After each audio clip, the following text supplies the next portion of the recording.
नमस्कार, मैं हूं अफजल और आप देख रहे हैं द न्यूज़ हिंदी। आज करीब 10 दिन हो गए यूपी में आए हुए और 10 दिन में आज मेरा चौथा इंटरव्यू है।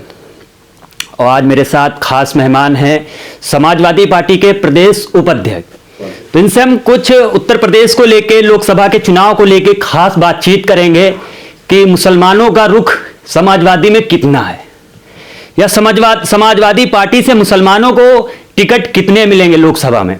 सर, आपका बहुत बहुत स्वागत है द न्यूज़ हिंदी पे। बहुत बहुत शुक्रिया आपका।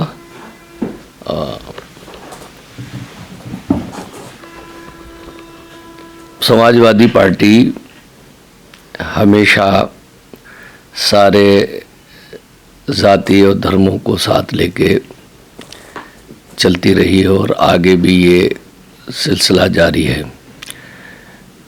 20% आबादी के तनासुब से पहले भी समाजवादी पार्टी ने सरकार संगठन में भागीदारी, हिस्सेदारी दी है। आने वाले लोकसभा चुनाव में भी मुसलमानों की उनकी आबादी के तनासुब से भागीदारी, हिस्सेदारी होगी और उन्हें टिकट मिलेंगे। सर, समाजवादी पार्टी में इस टाइम आप किस पद पे हैं, क्योंकि हमारे व्यूअर्स को ये बता दीजिए कि हम कहाँ से चले समाजवादी में और किस जगह पे हैं।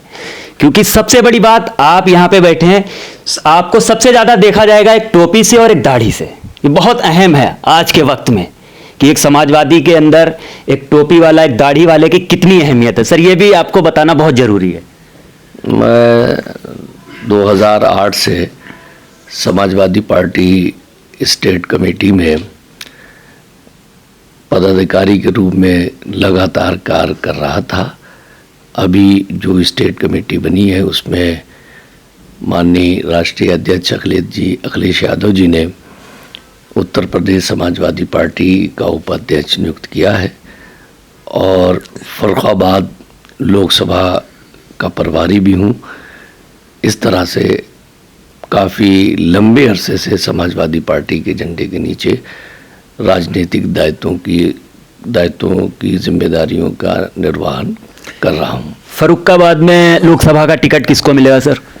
फर्रुखाबाद लोकसभा में डॉक्टर नवल किशोर शाक जी हैं, उनका टिकट हो गया है। जी, हो गया है। जी, पहले ही हो गया है। पहले ही फेस में फर्रुखाबाद लोकसभा। मुस्लिम आबादी वहाँ पर कितनी है आपकी लोकसभा में? मुस्लिम आबादी है 18%, 17% तकरीबन होगी। समाजवादी पार्टी मुसलमानों को साथ लेके चलती है या नहीं?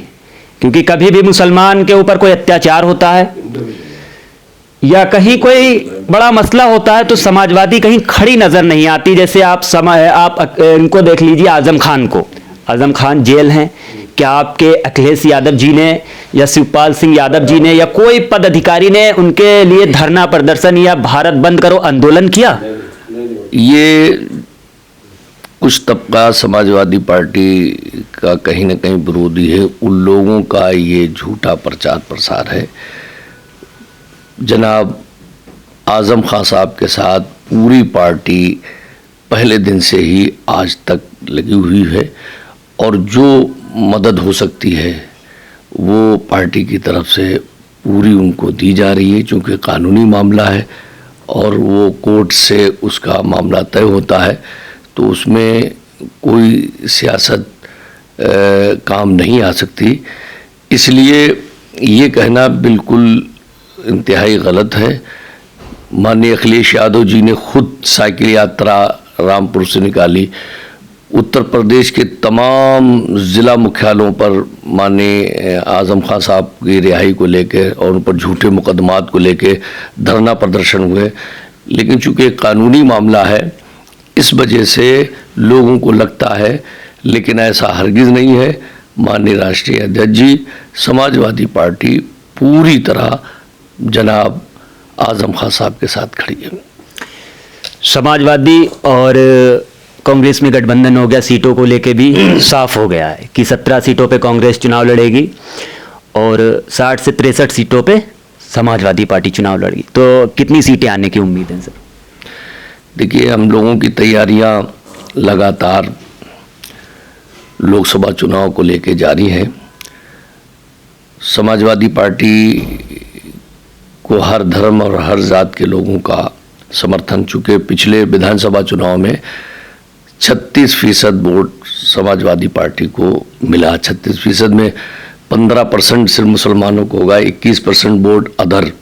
तो ये कहना गलत है कि सिर्फ मुसलमान ही, हम लोग चूँकि समाजवादी पार्टी के झंडे के नीचे एक विचारधारा के तहत सियासत करते हैं, यहाँ मजहबी आज़ादी है, सियासत और धर्म को अलग रख के काम किया जाता है।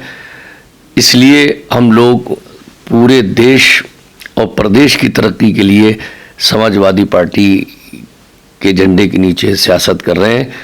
रहा सवाल मुसलमानों का, अक़लियत का, वो चूँकि माननीय नेताजी के से लेके अब तक समाजवादी पार्टी की नीतियाँ इस तरह की रही हैं कि मुसलमानों का अक्सर तबका, एक बड़ा तबका हमेशा समाजवादी पार्टी का वोट और सपोर्ट करता रहा है।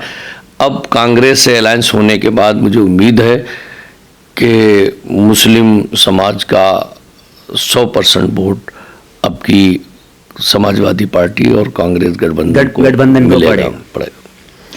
तो ये गठबंधन क्या हमेशा चलेगा या सिर्फ 24 के लिए ही लोकसभा? अब देखिए, राजनीति में हमेशा की कोई चीज़ नहीं होती है।